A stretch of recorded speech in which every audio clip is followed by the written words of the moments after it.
$642. 89, Rooftop Bar. Westmont Hotel. Room charge included. She told me it was just coffee. That receipt was folded up in the side pocket of her purse, wedged between a chapstick and an old gum wrapper. I was looking for her spare keys, trying to help her mom, who'd locked herself out. I pulled it out, unfolded it, and my whole chest went hollow. 2 entrees. 4 cocktails. A bottle of Veuve Clicquot. And a $220 room charge. That wasn't just coffee. That was champagne at midnight and a hotel room with someone who wasn't me. My name's Dylan Parker. I'm 35. Been welding pipelines and plant structures across Alabama since I was 19. Calloused hands, busted knuckles, steady pay.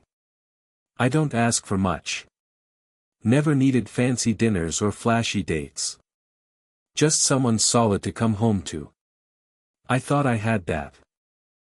Lauren was different from the women I grew up around, freelance graphic designer, sharp with color, always posting art on Instagram with captions I didn't fully get.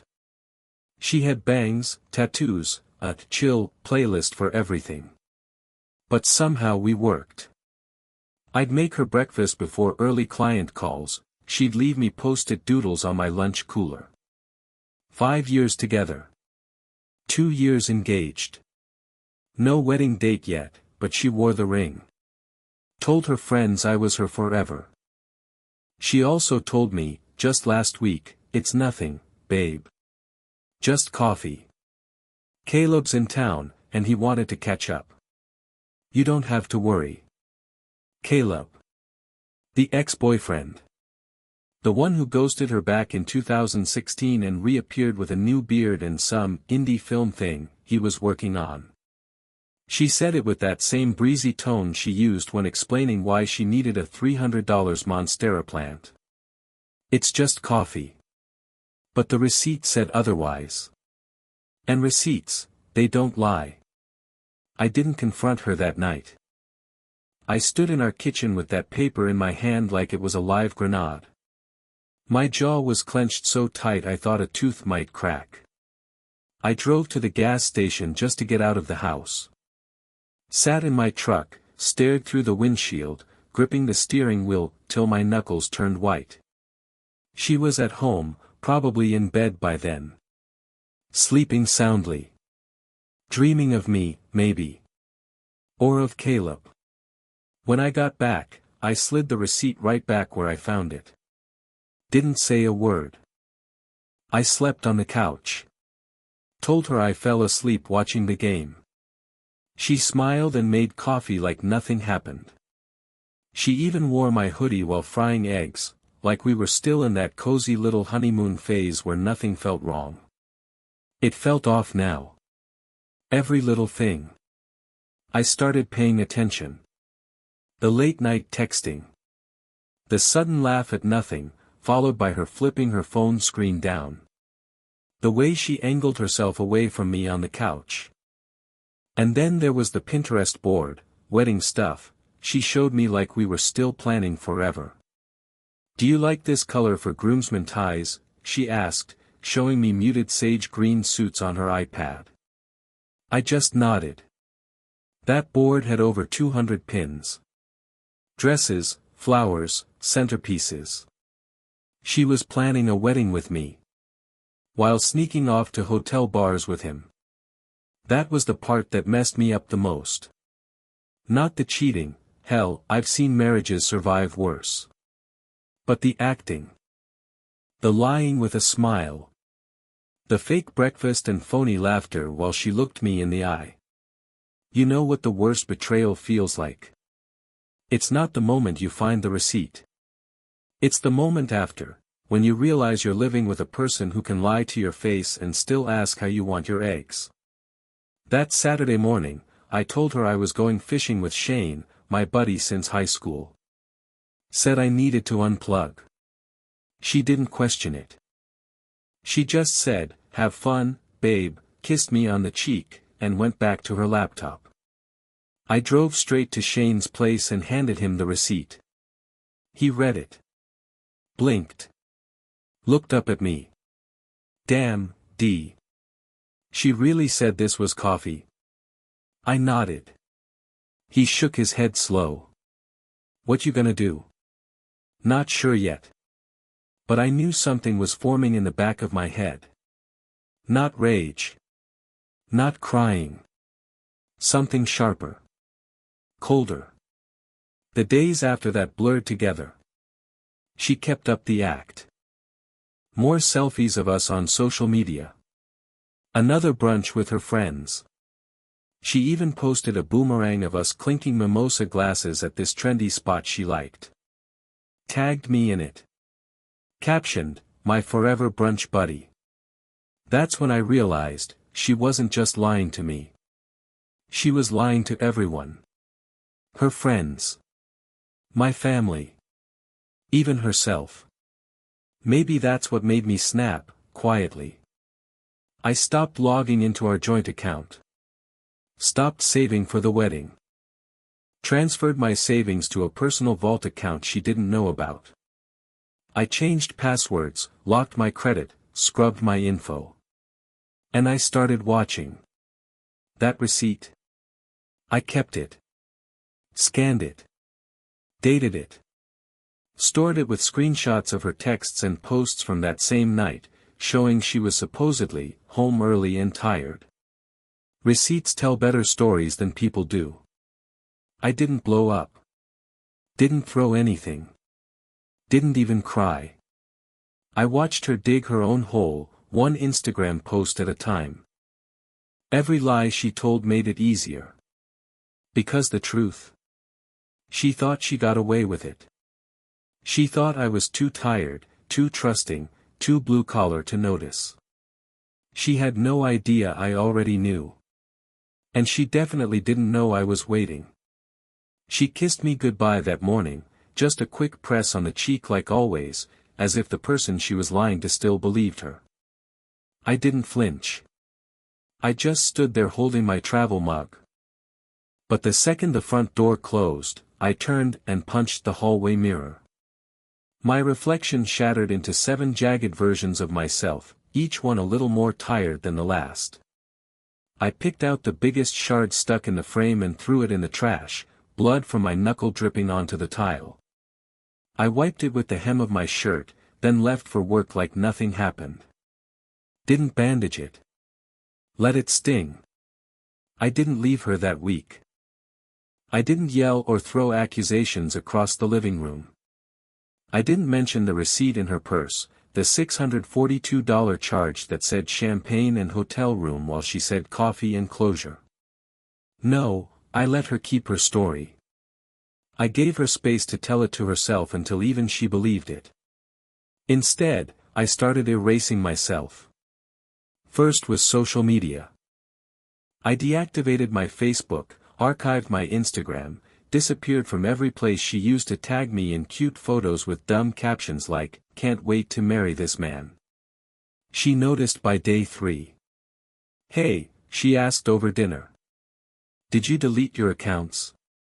I didn't look up. Tired of being online. She hesitated. "Everything okay?" "Sure," I said, chewing slowly. "Why wouldn't it be?" She nodded like she accepted that answer, but I saw her eyes flick toward the kitchen window like she was watching herself from the outside, trying to figure out what scene she just entered. I didn't help her understand it. That was the point. She kept filling the silence I left behind. New playlists every night. Soft jazz, sad indie songs, ambient lo-fi. I'd hear it drifting from her office when I got home. She opened wine more often, expensive bottles that tasted like fruit and apology. She wore more makeup during the day, as if clients needed red lipstick for Zoom calls. She dressed like she was going somewhere, even when she wasn't. I stopped asking questions. Let her spiral politely. Then one day she slipped. She left her phone charging in the kitchen, unlocked. Face down, but still lit. I didn't check messages. Didn't need to. I just opened the photo album. Nothing obvious. Screenshots of design mock-ups, a few selfies, some filtered brunch pictures. But one image sat in her recents from last Thursday at 10:47 p.m. A champagne flute on a rooftop bar. Dim lighting. 2 drinks, not one. Cropped tight, but not tight enough to hide a man's hand in the corner. His sleeve was rolled at the forearm, a tattoo peeking out. It wasn't mine. Her client dinner was neither. I locked the phone and placed it back where she left it, screen down, unchanged. When she came to grab it later, I watched her check the screen like a nervous teenager. She didn't say anything. Neither did I. I started sketching again that week, something I hadn't done since welding school. Not metal layouts or gear schematics, something else. Boxes. Maps. Movement. I labeled one folder on my computer, Westmont_proof_final. Zip. I encrypted it and backed it up to 3 separate places. She thought I was watching car restoration videos on YouTube. I let her think that. I had no interest in rebuilding engines anymore. I was studying how to dismantle something else. Meanwhile, Lauren was thriving. At least, according to the internet. She got featured in a local lifestyle blog, Meet the Women Designing the New South. She posted about it with a photo of herself holding a lavender latte on our porch. I watched from a burner account I created the week after the receipt. Still can't believe this journey. Took risks. Chose healing. She got new clients. One of them sent her flowers, she posted that, too, carefully angling the card out of frame. I watched it all quietly. She even posted a reel of us from 6 months ago, some memory filter, me flipping pancakes in the kitchen while she giggled behind the phone. The caption was, "Still my favorite view Blackheart." The comments were all fire emojis and couple goals and, when you know, you know. But what they didn't know was that I'd been sleeping in the guest room for 3 weeks. That weekend, she told me she had another client dinner. "You don't need to wait up," she said, grabbing a coat that still had the hotel bar receipt folded in its pocket. I nodded, then kissed her on the forehead, just to watch her flinch. Have fun. She didn't come home until 1 a.m. I didn't ask where she was. But she stared at me a little too long when she walked in, like she was expecting a different reaction, anger, confrontation, anything. I was sitting at the kitchen table, drinking tea and going over spreadsheets. My duffel bags were packed and sitting in the truck by then. Just in case. "You're still up?" she asked, trying to sound casual. "Just catching up on some budgeting." She hesitated in the doorway like she didn't know what show she'd walked into. She opened her mouth to say something, then changed her mind and walked away. Her heels clicked down the hallway like gunshots.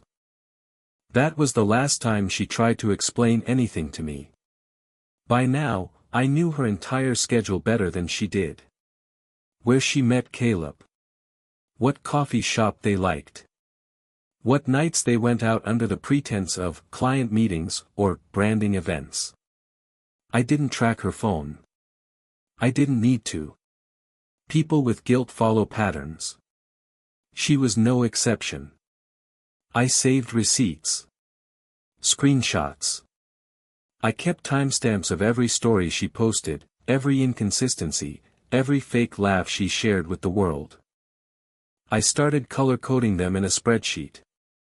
I called the folder, Passive Architecture. It was a joke only I understood. I went back through our shared accounts and traced her little withdrawals, $40 here, $120 there. She was building a nest somewhere, quietly, like I wouldn't notice. I didn't stop her. I just took my own name off everything. Joint account. Cleared and closed. Credit card. Cancelled and reissued. The down payment fund for our house. Gone. Transferred to a private money market account she couldn't touch. The bank called me the next day to verify it. I told them I was restructuring ahead of a major life change. They congratulated me. Shane was the only one who knew what I was doing. He let me stash my duffels in his garage. Let me crash in his spare room when I said I needed air. "You sure you don't want to just blow this up?" he asked one night as we sat on his porch drinking beer. "Call her out. Drop the hammer." I shook my head. "She's not ready to feel it yet." He leaned back. "You're a better man than me." "I'm not trying to be a better man," I said. "I'm just waiting for her to get comfortable enough to forget I was watching." She posted one more selfie that week, a wine glass on our porch, twilight in the background. The caption read, "Sometimes you just know when it's time to choose yourself." I watched it from my burner account, sitting in Shane's garage, the zipped-up duffels at my feet and a document titled Timeline_confirmed. PDF open on my screen. She looked healed. She looked light. She looked like someone who thought the worst had passed. I let her have that moment. Because when the time came, I wanted her to remember what it felt like. To think she had it all. Before she realized what she lost. Twice. I dropped the envelope on the porch during a morning jog. No name. No return address. Just a white padded mailer and a folded receipt inside. Same one I'd found weeks ago in her purse. The hotel name was underlined, the itemized drink circled in red ink, and a bright yellow post-it attached with 4 words, "Still just coffee, right?" By the time Lauren opened the front door, I was already walking back up the driveway, shirt damp with sweat, AirPods in. I kept my face neutral when she looked at me, envelope still in her hands, knuckles tightening. She didn't say anything, not right then, but I saw the panic flash across her face like a match lighting too close to dry paper. I poured myself a glass of water and asked, "Mail already?" She stared at me, then blinked. "Huh? Oh, yeah. Just something weird. Probably spam." I didn't push it. I just walked past her and headed to the shower, smiling under the stream. That was the first visible fracture. The first sign the facade wouldn't hold much longer. That afternoon, I created a private Twitter thread using an account I built 6 weeks ago under a fake lifestyle handle. I uploaded 2 screenshots side by side, one from her Instagram the night she said she was home, and another of a tagged post from the Westmont Hotel story archive. Champagne glasses. Rooftop lounge. Timestamp, exact same night. No captions. Just a geotag. I let the thread write itself. The comments came slow at first, curious, snarky, skeptical, then fast, with fire emojis and tags and phrases like, "Someone got soft launched and didn't sign up for it." The digital truth has a way of sounding louder than any accusation. And the best part? I didn't even lie. I just curated the truth she left behind. Lauren got quiet that evening. She didn't touch her dinner. Left her phone face down on the counter, but her eyes kept darting toward it like it might detonate. When it finally buzzed, she flinched like she'd been shot. She picked it up, read something, and then stood so fast her chair scraped the hardwood. I looked at her, pretending to be confused. "Everything all right?" She didn't answer. Just walked out the front door barefoot, phone clutched in both hands, pacing the porch like she didn't trust walls anymore. The next day, the skincare brand she'd been courting for 2 months officially pulled their offer. They'd initially told her they were reviewing some inconsistencies flagged by a concerned party. She tried to downplay it on her stories, talked about prioritizing energetic alignment and mutual creative respect, but the silence behind her eyes said something else entirely. Her world was breaking in tiny, public ways. A local vendor unfollowed her. A wedding planning account removed her shout-out. A podcast deleted their repost of her Creative Women of the South interview. The cracks were subtle, polite, professional, but I watched them spread like spider veins across her carefully curated identity. She cried in the shower that night. Not loud, but the kind of quiet, ragged sobs that echo through plumbing. I stood in the hallway and listened. Not out of joy. Not out of vengeance. Just to remember what guilt actually sounds like when it has nowhere left to hide. She didn't ask for comfort when she came to bed. She didn't even lie close. The next morning, I found her sitting at the kitchen table, staring at the receipt. She had the post-it peeled off and stuck to her phone.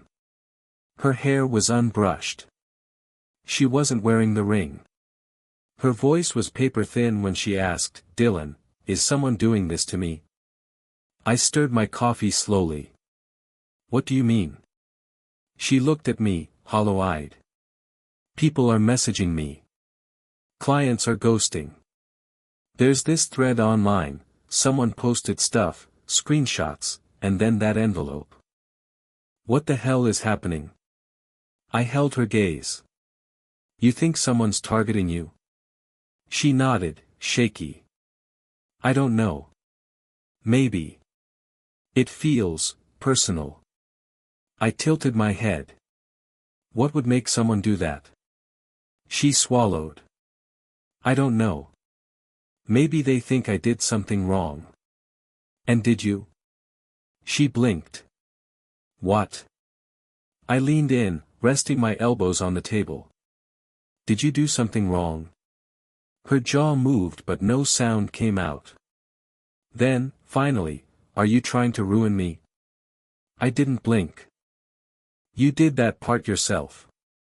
She stood up, eyes wide. "You think this is some kind of punishment? Is that what this is?" I sipped my coffee. "I think people notice patterns. And when someone says one thing but their life shows another, well, sometimes the story tells on them." She stared at me like she didn't recognize the man sitting in front of her. And maybe she didn't. That night, she didn't post anything. No wine selfies. No candles. No captions about growth or choosing joy. She left the kitchen a mess. Didn't answer birthday texts from her best friend. Her phone stayed dark. Even her aesthetic started fading. No moisturizer bottles on the sink. No incense burning. Not a single Spotify playlist for vibes. It was just silence, and the slow collapse of everything she'd built on top of a lie. A day later, she opened her laptop at the dining table, stared at it for almost 10 minutes, then slammed it shut and walked out. When she returned, she said she was going for a walk and didn't come back for hours. When she did, her eyes were red. Her shoulders slumped like she'd been carrying her own guilt through the entire neighborhood. 2 days later, she got another anonymous message. Just 3 words, "He always knew." No sender. No context. Just the implication. She stayed up the whole night after that, lights on, pacing the living room like something might crawl out of the shadows and ask her to confess. But I never did. I just sat on the porch, beer in hand, watching the stars, letting her lose sleep over what she thought might be coming. By now, she was unraveling in real time. She stopped brushing her hair. Stopped organizing her skincare shelf. She deleted old highlights from her profile. She unpublished her wedding board on Pinterest. She even switched her profile picture to a default gray circle, like removing her face might undo the damage. She asked to talk one night, really talk. Said she was overwhelmed and didn't feel like herself and was afraid something from the past was resurfacing in ways she didn't expect. I nodded, listened, even offered her tea. But I didn't ask for the truth. I wasn't waiting for her to tell it. I was just waiting for her to finally hear it. By the end of the week, she was scared of her own reflection.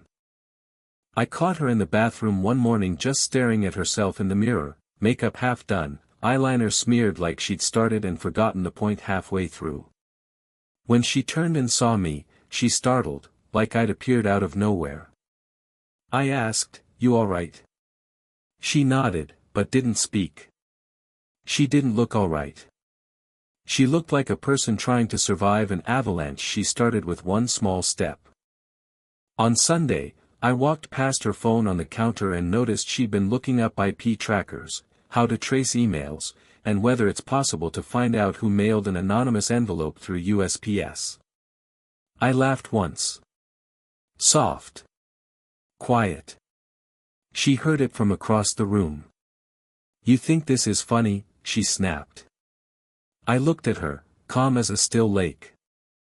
"I think some people think they're the victim when consequences finally catch up." Her voice cracked. "I don't even know what I did wrong." I set my drink down, met her eyes, and said, "Then you're not ready to know." She didn't reply. She just stared at me like she saw a ghost.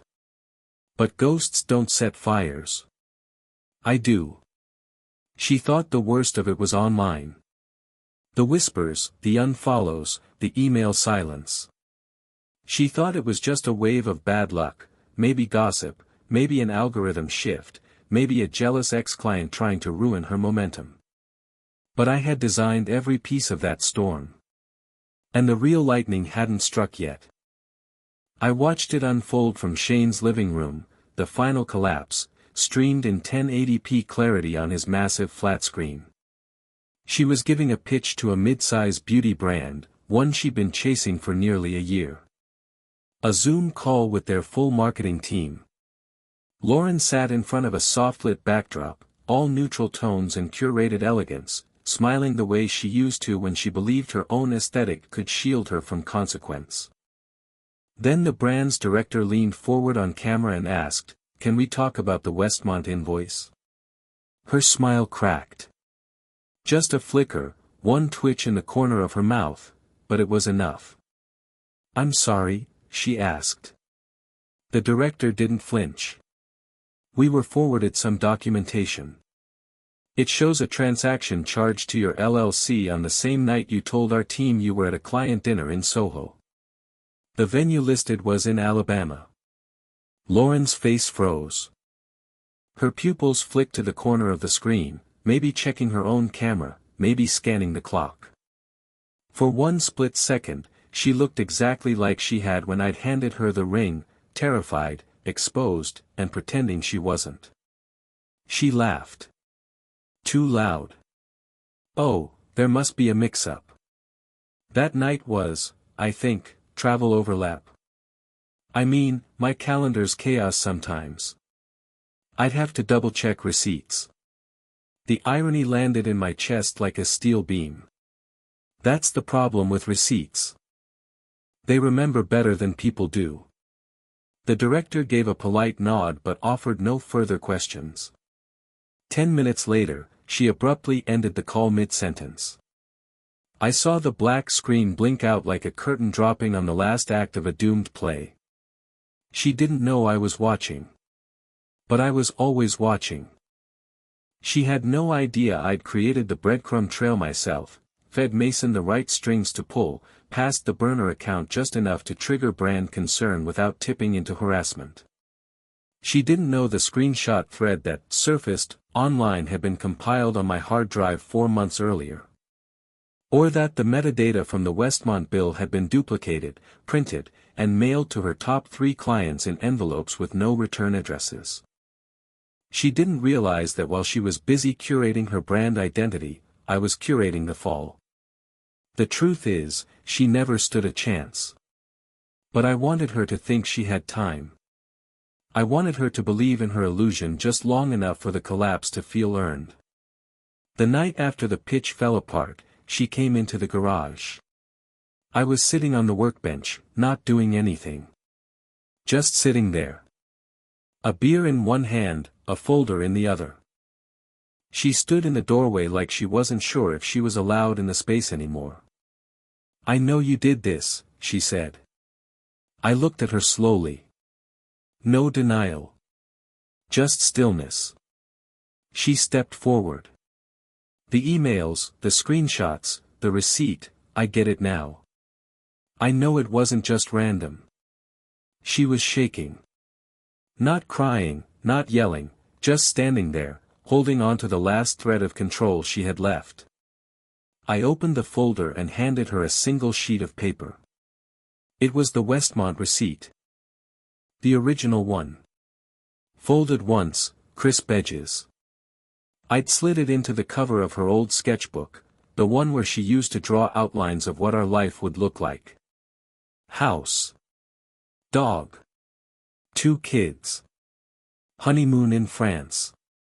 I placed it between 2 pages, her design for our wedding invitation and a half-drawn portrait of us smiling in front of the old camper van we used to take on weekend trips.